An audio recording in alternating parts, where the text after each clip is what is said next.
Baik.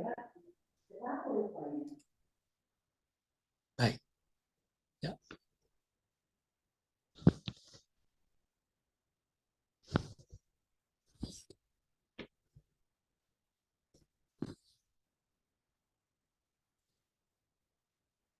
Baik, sekali lagi, selamat sore, atau selamat malam, atau selamat siang. Tergantung di mana kita berada. Hari ini kita akan melihat atau mengunjungi atau menelusuri surat Yohanes kepada 7 jemaat. Dan kita lihat di mana kita setelah meninggalkan Philadelphia, ya, kira-kira 80 km di tenggara Philadelphia, kita memasuki kota yang tadinya disebut sebagai Diospolis menjadi Laodikia sekarang. Nah, kalau kita lihat, inilah sepintas pemandangan sebagian dari peninggalan yang dapat kita lihat sekarang ini. Nah, banyak kita perhatikan juga kalau tiang-tiang ini banyak yang masih diturunkan dari dari kerajaan Greka dulu, ya. Ya, kita lihat di sini peninggalan Greka sangat menyolok juga, ya. Dan kita perhatikan juga ini bekas kuil Dewa Matahari. Nah, zaman dulu kala matahari itu adalah dewa bagi hampir semua bangsa. Nah, kita lihat di sini juga ini berbentuk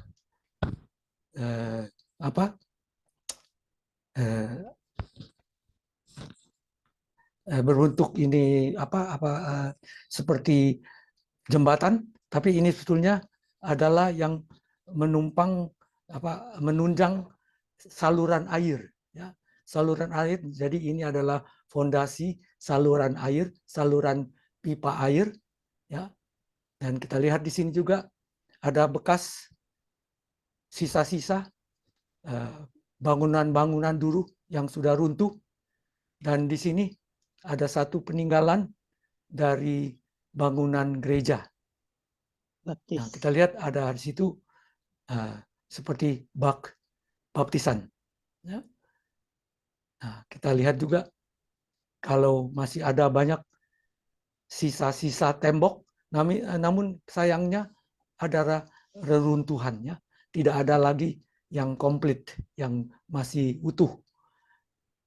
Nah, kita juga perhatikan, nah ini kalau dilihat dari atas, kita perhatikan ada ada dua tempat yang hampir sama, yang disebut teater.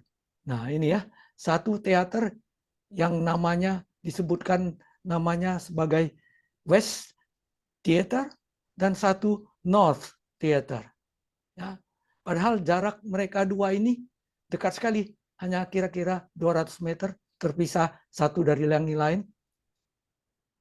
Namun besarnya teater ini cukup menampung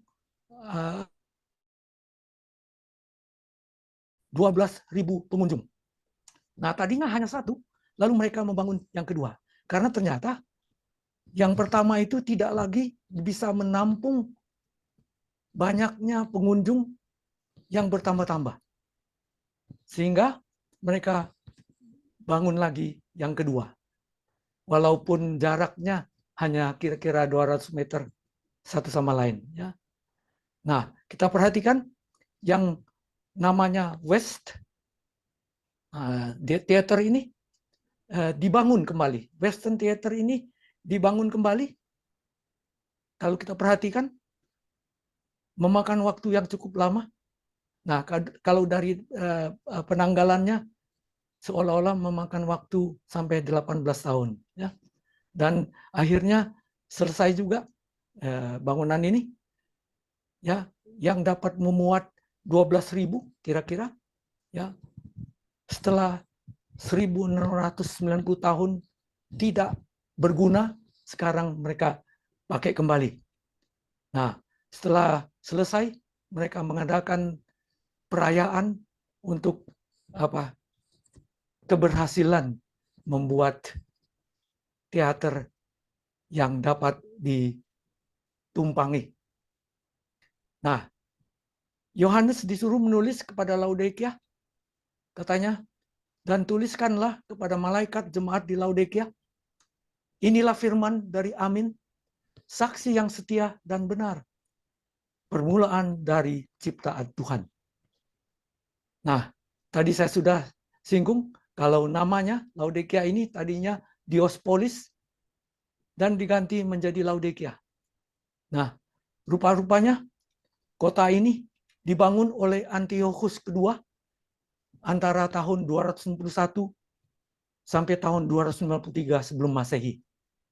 Dan namanya dipakai menurut nama istrinya, yaitu Laodice.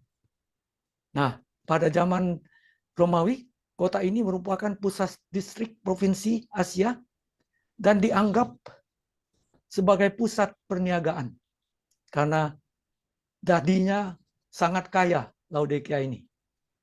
Nah, peninggalan dari tiang-tiang yang berjatuhan dapat kita lihat beberapa catatan dalam ukiran-ukiran.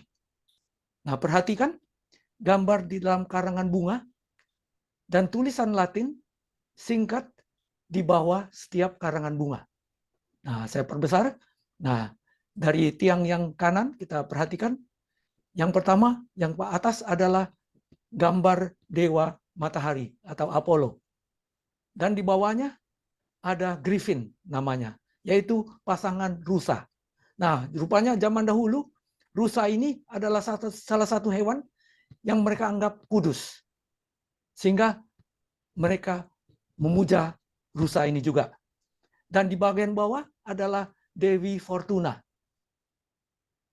Ya, Dewi Fortuna artinya dewi yang membawa keuntungan. Nah, yang di tengah kita lihat ada Dewi Artemis atau Diana, ya, dan juga rusa di bawahnya. Dan yang paling sebelah kiri adalah gambar Laodice. Itulah istri Antiochus kedua tadi, ya, yang dipakai namanya menjadi nama kota ini.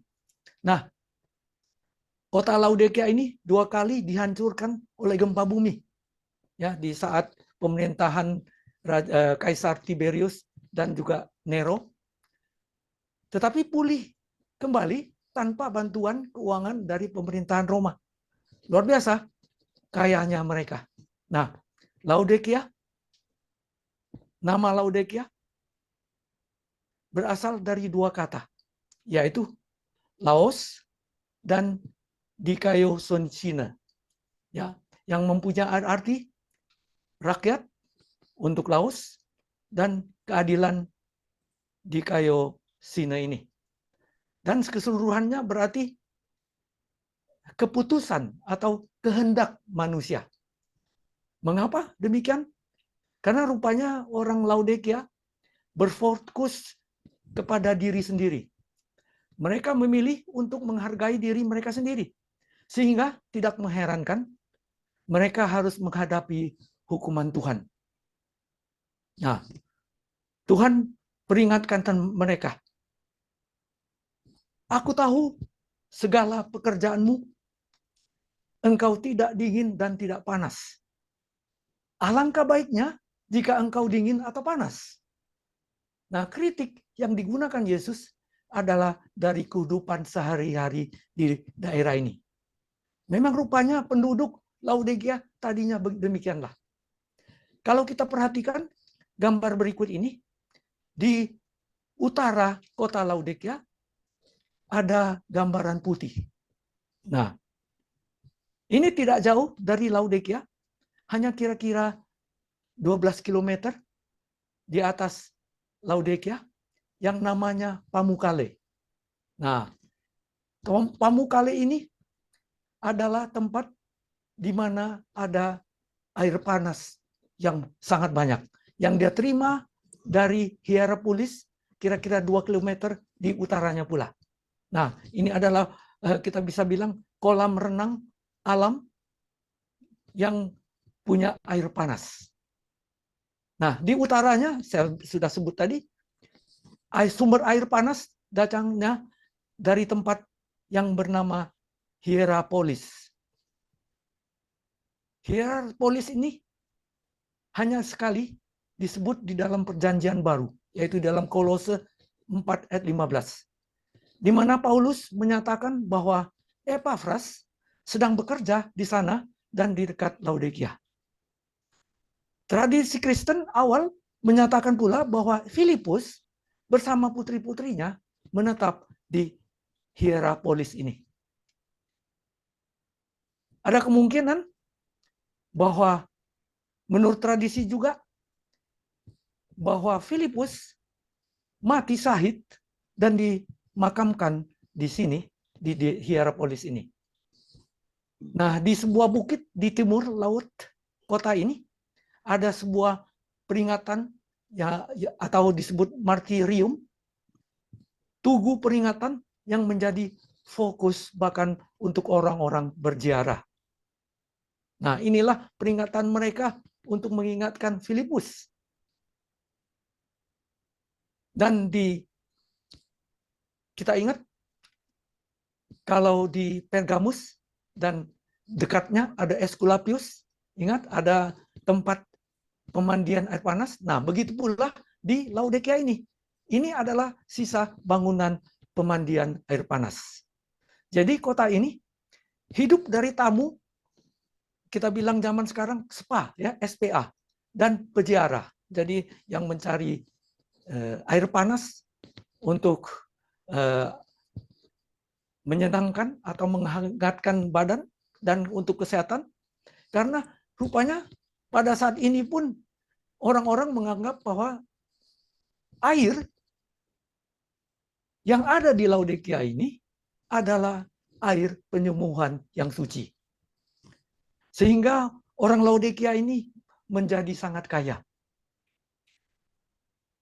Dia berkata bahwa Laodikia tidak dingin seperti air Kolose yang dingin dan murni, atau panas seperti mata air panas terapeutik yang dari Hierapolis.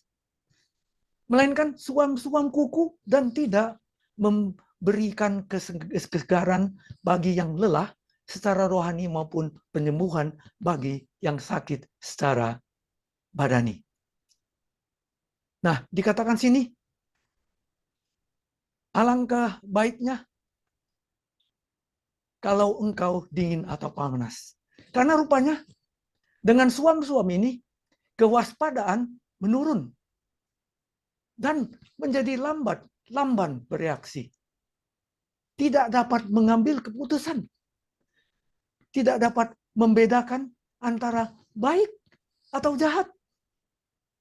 Bahkan benar atau salah. Oleh karena itulah, alangkah baiknya jika engkau dingin atau panas.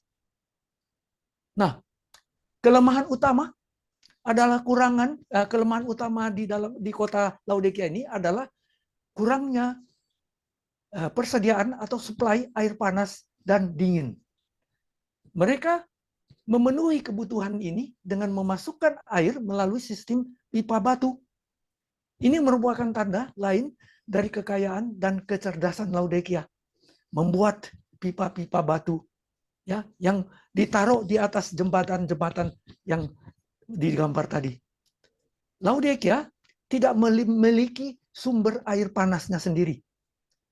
Air dibawa melalui sistem saluran air panas dari Hierapolis melewati Pamukkale yang 12 km di utaranya. Dan air dingin pun dari Kolose yang 15 km di timurnya. Tidak heran, setibanya air itu di Laodikia, airnya sudah menjadi suam-suam. Jadi karena engkau suam-suam kuku dan tidak dingin atau tidak panas, aku akan memuntahkan engkau dari mulutku. Nah, dikatakan di sini memuntahkan. Lambang air suam-suam kuku ditekankan pada kesimpulan logisnya karena air seperti itu mengecewakan dan memuakkan. Dan orang yang meminumnya hampir tanpa sadar memuntahkannya kembali. Sama seperti undangan yang terbuka bagi kita sebagai individu dewasa ini untuk memberikan hidup kita kepadanya. Kita harus mengenali peringatan, disiplin yang Tuhan berikan kepada mereka yang Dia kasihi untuk komunitas kita. Kita harus menambah pengetahuan kita tentang Dia, bersyukur kepadanya dan memuliakan namanya untuk semua yang telah Dia berikan kepada kita. Kita harus menjadi panas atau sekali dingin, tapi jangan suam-suam. Karena engkau berkata, aku kaya dan aku telah memperkayakan diriku. Perhatikan, aku telah memperkayakan diriku. Nah, mereka mengklaim telah menjadi kaya dengan usaha mereka sendiri. Memperkaya sendiri sebetulnya tidak salah. Namun, karena kekayaan membuat pemiliknya tergoda oleh kesombongan dan kepuasan diri. Dan terhadap hal ini, satu-satunya perlindungannya adalah kerendahan hati spiritual. Umat Kristiani yang miskin dalam harta duniawi, merasa dirinya kaya dan bertambah dengan barang-barang rohani. Dan aku tidak kekurangan apa-apa, engkau katakan. Nah, puncak dari bualan jemaat Laodikia ini adalah bahwa situasi mereka tidak dapat diperbaiki. Kepuasan diri seperti itu sangat fatal.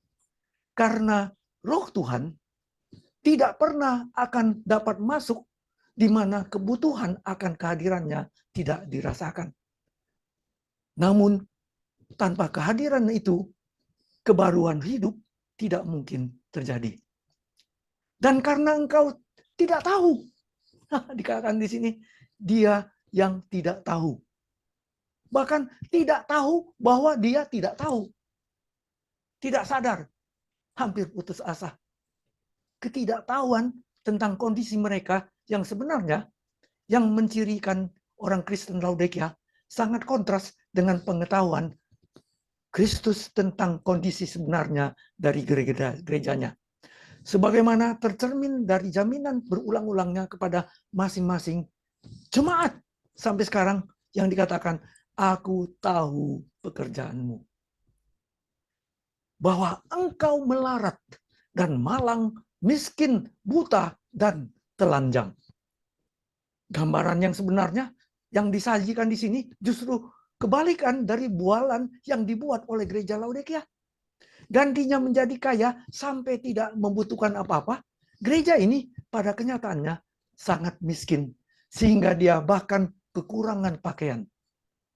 Kenyataannya, meskipun mereka mungkin memiliki kekayaan materi yang luar biasa, namun mereka miskin secara rohani.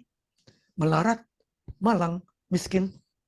Bahkan dengan industri perbankan yang sangat terkenal di kota ini. Dan mereka telanjang dikatakan. Ini merujuk kepada industri tekstil di Laodikia. Nah, tekstil, industri, di sini, kalau ingat kita seperti di Tiatira, adalah kain ungu yang sangat terkenal. Di sini bukan saja kain ungu, melainkan wol hitam. Di zaman Romawi, Laodikia adalah daerah penghasil kapas yang sangat penting. Laodikia terkenal di dunia kuno karena kekayaannya. Kekayaan ini berasal sebagian dari industri tekstil tadi. Bahkan dalam produksi wol hitam. Jadi bukan hanya dari kapas yang putih, bahkan bulu domba hitam. Bulu kambing hitam, bulu domba hitam. Namun Tuhan katakan, kamu telanjang dan buta. Terlepas dari penemuan fakultas kedokteran yang ada sangat mula di tempat ini, Mereka menemukan campuran rempah-rempah untuk perawatan telinga dan salap untuk mata. Nah, salap mata. Begitu dengan infrastruktur. Kita lihat tadi bagaimana mereka mengalirkan air dari tempat yang jauh. Nah, infrastruktur. Namun, Yesus memberi nasihat. Maka aku menasihati engkau supaya engkau membeli daripadaku. Nah, Tuhan bilang, beli daripadaku. Beli sesuatu. Karena tanpa usaha ini, jemaat Laodikia tidak dapat mencapai standar yang ingin dijangkau oleh Kristus. Hal-hal yang dia tawarkan kepadanya bukan tanpa harga, namun keselamatan selalu gratis. Dia harus meninggalkan cara hidupnya yang lama untuk menjadi benar-benar kaya secara rohani, disembuhkan dan diberi pakaian. Bahkan dia yang tidak punya uang pun dapat membeli. Yesaya 55 ayat 1 katakan, ayo, hai semua orang yang haus, marilah dan minumlah air. Dan hai orang yang tidak mempunyai uang, marilah. Terimalah gandum tanpa uang pembeli dan makanlah juga anggur dan susu tanpa bayaran. Kata Tuhan, membeli daripadaku. Apa yang mereka harus beli? Emas. Membeli daripadaku emas. Emas ini melambangkan kekayaan rohani yang ditawarkan sebagai obat Kristus untuk kemiskinan rohani jemaat Laodikia. Emas, kiasan ini dapat ditafsirkan sebagai mengacu pada iman yang bekerja oleh kasih. Yakobus 2 ayat 5 mengatakan, dengarkanlah, hai saudara-saudara yang kukasihi. Bukankah Tuhan memilih orang-orang yang dianggap miskin oleh dunia untuk menjadi kaya dalam iman dan menjadi ahli waris kerajaan yang telah dijanjikannya kepada barang siapa yang mengasihi dia? Paulus mengatakan di dalam 1 Timotius 6 ayat 18, peringatkanlah agar mereka itu berbuat baik, menjadi kaya dalam kebaikan, suka memberi dan membagi. Bahkan emas yang telah dimurnikan dalam api agar engkau menjadi kaya. Di dalam api, secara harafiah, dibakar dengan api, yaitu emas yang keluar dari api dengan ampasnya yang habis terbakar. Tidak diragukan lagi, rujukan ini di sini adalah iman yang telah diuji dan dimurnikan oleh api. Yakobus 1 mengatakan, saudara-saudaraku, anggaplah sebagai suatu kebahagiaan apabila kamu jatuh ke dalam berbagai-bagai pencobaan. Sebab kamu tahu bahwa ujian terhadap imanmu itu menghasilkan ketekunan. Dan biarkanlah ketekunan itu memperoleh buah yang matang, supaya kamu menjadi sempurna dan utuh dan tak kekurangan suatu apapun. Oleh panas api walaupun di dalam pencobaan yang akan menghasilkan ketekunan dan memperoleh buah yang matang. Dan juga pakaian putih supaya engkau memakainya. Pakaian putih berbeda dengan ketelanjangan orang-orang Laodikia yang begitu mencolok di hadapan kesombongan mereka sendiri sehingga mereka tidak membutuhkan apa-apa katanya. Pakaian putih dapat dipahami sebagai kebenaran Kristus. Galati 3 ayat 27 mengatakan, karena kamu semua yang dibaptis dalam Kristus telah mengenakan Kristus. Kita ingat bagaimana cerita 10 anak darah. Apa yang terjadi? Nah, ketika raja itu masuk untuk bertemu dengan tamu-tamu itu, ia melihat seorang yang tidak berpakaian pesta. Lambang ini memiliki makna khusus bagi orang Kristen di Laodikia. Karena kota mereka terkenal dengan kain wol hitamnya, agar jangan kelihatan ketelanjanganmu yang memalukan. Nah, di dalam ratapan 1 ayat 8 dikatakan, Yerusalem sangat berdosa, sehingga najis adanya. Semua yang dahulu menghormatinya, sekarang menghinanya. Karena melihat telanjangnya, dan dia sendiri berkeluh kesah dan memalingkan mukanya. Membutuhkan emas sejati yang dimurnikan dengan api, pakaian putih, bukan hitam, dan salap yang hanya bisa diberikan oleh Yesus.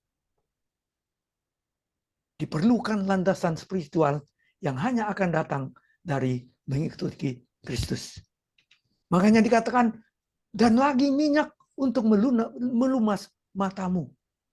Salap mata, kiasan yang ditawarkan di sini kepada orang-orang Laodikia adalah penangkal dari surga untuk kebutaan rohani mereka. Tujuannya adalah untuk membuka mata mereka terhadap kondisi mereka yang sebenarnya. Ini adalah pekerjaan Roh Kudus. Dan kalau ia datang, ia akan menginsafkan dunia akan dosa, kebenaran, dan penghakiman. Akan dosa, karena mereka tetap tidak percaya kepadaku. Akan kebenaran, karena aku pergi kepada Bapa dan kamu tidak melihat aku lagi. Akan penghakiman, karena penguasa dunia ini telah dihukum. Seperti saya ingatkan tadi, 10 pengalaman 10 anak darah, di mana yang 5 bijak dan yang 5 tidak, dan mengharapkan dapat menerima minyak pada saat terjepit. Kita baca sedikit tentang hal ini. Waktu sudah terjepit, mereka minta dari gadis-gadis yang bijaksana. Namun, jawab gadis-gadis yang bijaksana itu, tidak. Nanti tidak cukup untuk kami dan untuk kamu. Lebih baik kamu pergi kepada penjual minyak dan beli di situ. Akan tetapi, waktu mereka datang, pergi untuk membelinya, datanglah mempelai itu dan mereka yang telah siap sedia masuk bersama-sama dengan dia ke ruang perjamuan kawin. Lalu pintu ditutup. Hanya melalui pekerjaan insafnya di hati, kebutuhan rohani dapat dikenyangkan. Salep mata ini juga dapat dianggap mewakili rahmat rohani yang memampukan orang Kristen untuk membedakan antara kebenaran dan kesalahan. Nah, jangan tunggu-tunggu, melainkan siap sekarang ini. Supaya engkau dapat melihat, artinya melihat dosa sebagaimana Tuhan melihatnya dan menyadari kondisi nyata mereka sendiri sebagai persyaratan untuk bertobat. Oleh karena itu, barang siapa ku kasihi, ia ku tegur dan ku hajar. Sebab itu, relakanlah hatimu dan bertobatlah. Kepastian akan perkenanan Kristus ini menunjukkan bahwa jemaat Laodikia bukannya tanpa pengharapan. Bahkan mereka adalah objek khusus dari perhatiannya. Kasihnya kepada mereka diungkapkan melalui hajaran, yang melaluinya ia berharap dapat membawa mereka kepada pertobatan. Amsal 3 ayat 12, karena Tuhan memberi ajaran kepada yang dikasihinya seperti seorang ayah kepada anak yang disayanginya. Tujuan dari semua disiplin adalah perbaikan yang benar untuk membawa keyakinan kepada yang bersalah dan untuk mendorong tindakan baru. Memberi ajaran atau kuhajar, bahasa Grekanya adalah paideo, yang berarti disiplin. Memberi ajaran, melatih anak-anak untuk menghukum, disiplin, khususnya sebagai orang tua, menghukum seorang anak dengan tujuan membentuk dan melatihnya. Hajaran datang kepada orang Kristen ketika teguran Kristus diabaikan. Itu bukan kehilangan kesabaran Tuhan, melainkan kasih yang kuat yang ditunjukkan adalah membawa orang berdosa untuk bertobat. Sebab itu, relakanlah hatimu. Nah, sayangnya bahasa Indonesia terjemahan dibilang merelakan hatimu. Sedikit kurang tepat. Yang sebenarnya dari asal kata celoo atau cestos yang berarti panas. Panas, sehingga artinya adalah bersungguh-sungguhlah. Bersungguh-sungguhlah yang telah gagal dilakukan oleh gereja Laodikia. Jemaat Laodikia dipanggil untuk mengalami kehangatan dan antusiasme yang datang dengan pertobatan sejati. Pengabdian dan pengabdian kepada Kristus. Menyesali dan bertobatlah. Bahasa Greka mengatakan bertobatlah adalah metanoeo, yang berarti bertobatlah sebab kerajaan surga sudah dekat. Menyesali, berbalik. Kata kerjanya dalam bentuk tunggal. Metanoeo ini ditulis dengan bentuk tunggal. Dan kata lain, menekankan sifat pribadi dan individu dari peringatan ini. Pertobatan seperti keselamatan tidak pernah dapat dilakukan secara massal. Mengharapkan pengalaman spiritual seorang kerabat atau teman dapat menjadi nilai simpanan dan bagi dirinya sendiri. Seperti 5 anak darah yang tidak bijak tadi. Oleh karena itu, Matius 3 ayat 2 mengatakan,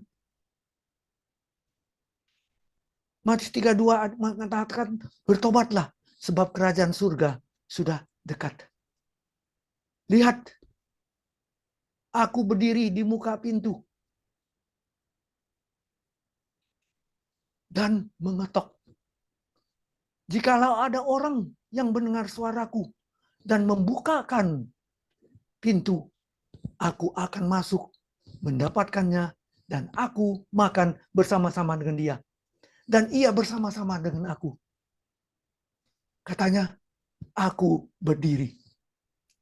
Bentuk dari kata kerja Yunani menyiratkan bahwa Kristus telah berdiri di depan pintu dan tetap berdiri di sana.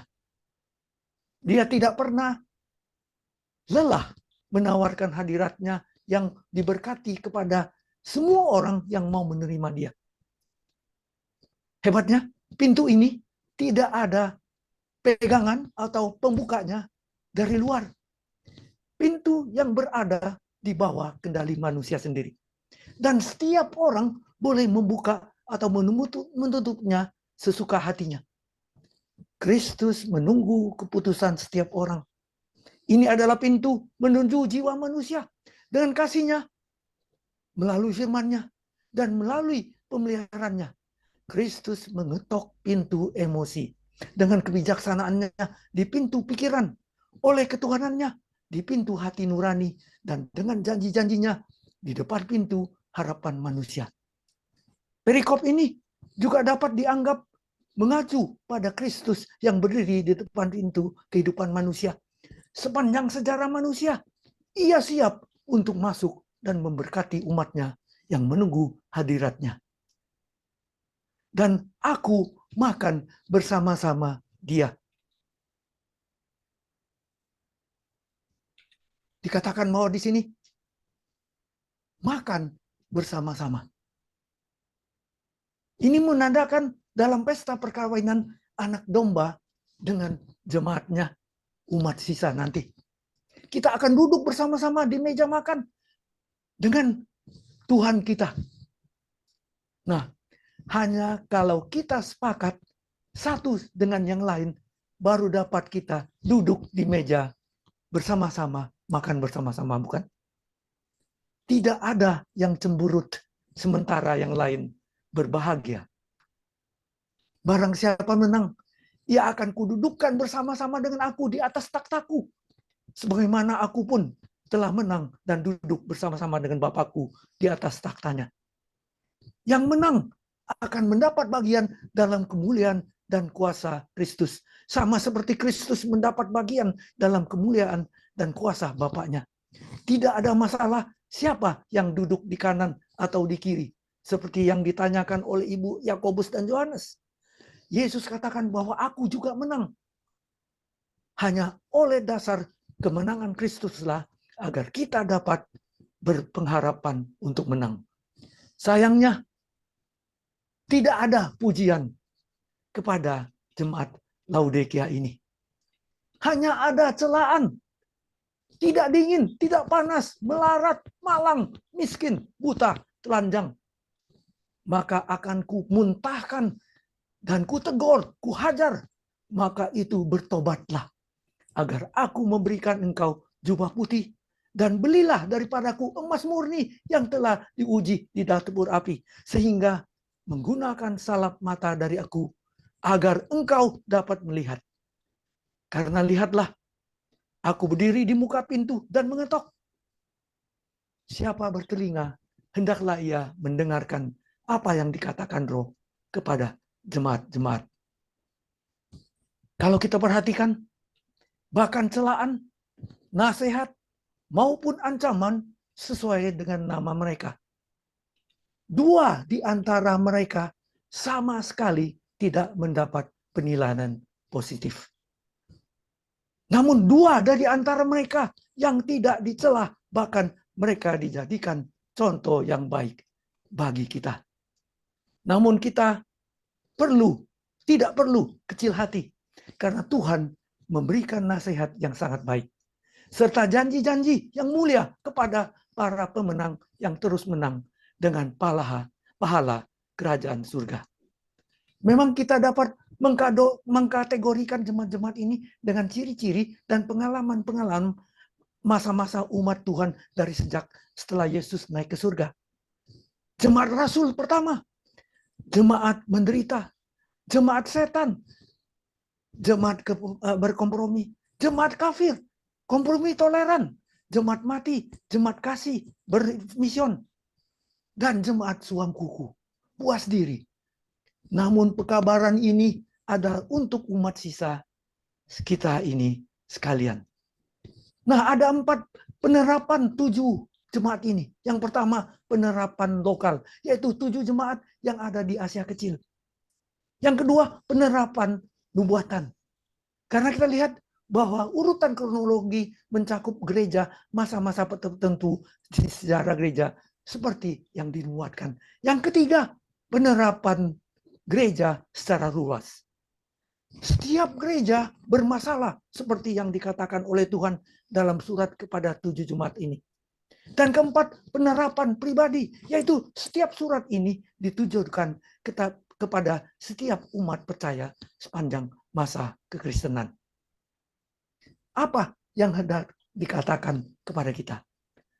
Meskipun jemaat dahulu menghadapi kesukaran sosial, masalah keuangan dan materi, penganiayaan dan kebinasaan badanin. Namun gereja-gereja masa itu memerlukan pengharapan, dorongan, dan hiburan. Dan kedua, ini adalah pekabaran yang diperlukan oleh setiap pengikut Kristus segala zaman. Yang ketiga, kesetiaan kepada Tuhan adalah upaya yang bermanfaat meskipun apa yang mungkin akan menimpa diri kita. Kita harus berfokus kepada Yesus. Dan yang kelima, Yesus tetap adalah Tuhan di atas segala tuan-tuan dan raja di atas segala raja-raja. Yang keenam, Yesus mengetahui keadaan kolektif kita. Ia mengetahui apa yang kita lakukan. Bagaimana nilai kita sebagai satu gereja. Yang ketujuh, Yesus mengetahui keadaan setiap individu. Ia mengetahui apa yang kita lakukan. Bagaimana nilai kita secara individu. Yang kedelapan, biarlah kita sebagai gereja menjadi milik Kristus. Menghormati Dia sepatutnya. Berserah di dalam kekuasaannya, di dalam segala hal.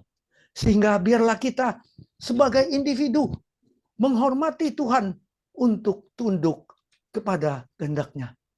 Memberikan yang terbaik kepada Dia yang karena kasih-Nya telah mati bagi kita.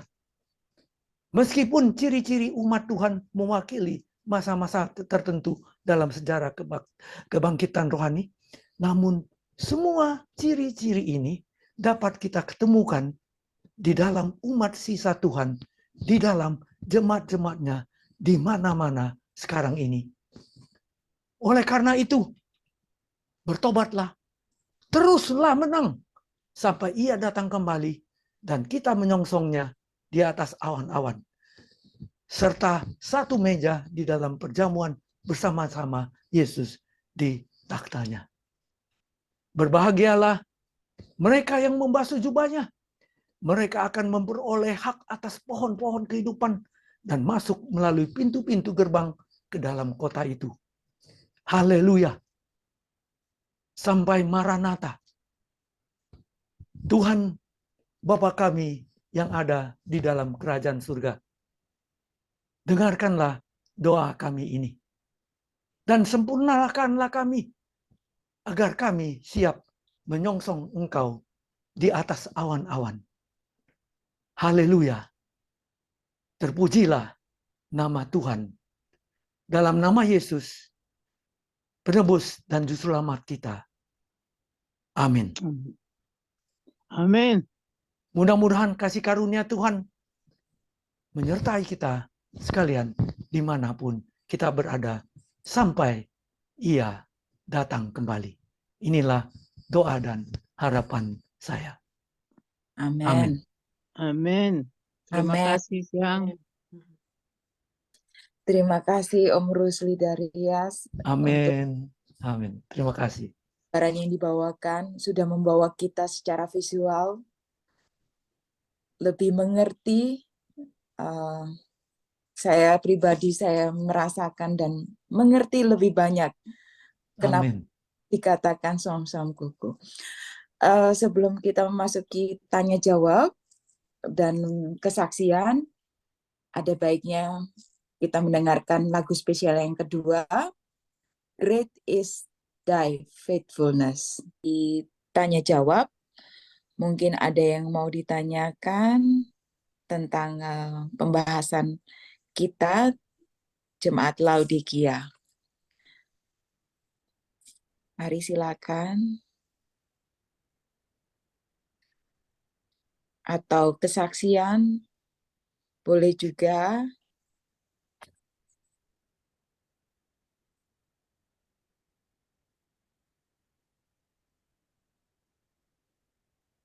Mungkin ada yang mau disampaikan. Ya. Saya secara pribadi, Om Rusli, saya sekarang lebih mengerti kenapa disebut Jemaat Som-som Kuku, ternyata ada sejarahnya. Iya, iya. Di mana air yang mengalir di sana sampai di sana itu Som-som Kuku. Iya, Terima iya. Tuhan membawa kita untuk lebih mengerti kenapa Som-som Kuku. Amin, amin. Nah, itu juga tujuan kita untuk berkumpul bersama ya, membagi-bagi apa yang Tuhan katakan. Amin. Iya. Mungkin ada yang lainnya yang mau ditanyakan atau ditambahkan. Kak Rike? Iya, saya hanya ingin kasih kesaksian aja, menguatkan tadi yang Santi sudah jelaskan juga ya. Saya secara pribadi, Om Dalias mengucapkan terima kasih banyak, karena kami sudah belajar ini kalau dilihat dari jemaat yang pertama sampai yang ketujuh ini, ditambah lagi dengan foto-foto itu menguatkan sekali. Jadi kita juga akhirnya tambah mengerti, lebih mengerti lagi kenapa sampai ini ayat yang seperti tadi Om Dalias katakan telanjang gitu ya, buta. Ternyata itu memang sebenarnya kalau mau dibilang ada latar belakang sejarahnya dengan itu. Bagi kita yang belum pernah ke sana dan juga yang belum mempelajari secara mendalam, ini sangat membantu sekali pengertian kita. Mengapa sampai ayat itu dibilang ada buta, telanjang, dan sebagainya ya. Terima kasih sekali Om Dalias. Puji Saya Tuhan. yakin ya Tuhan sudah menuntun Om Dalias dan Tante juga, Tante Lian ya, sehingga bersama-sama dengan kami dan kami pun dikuatkan.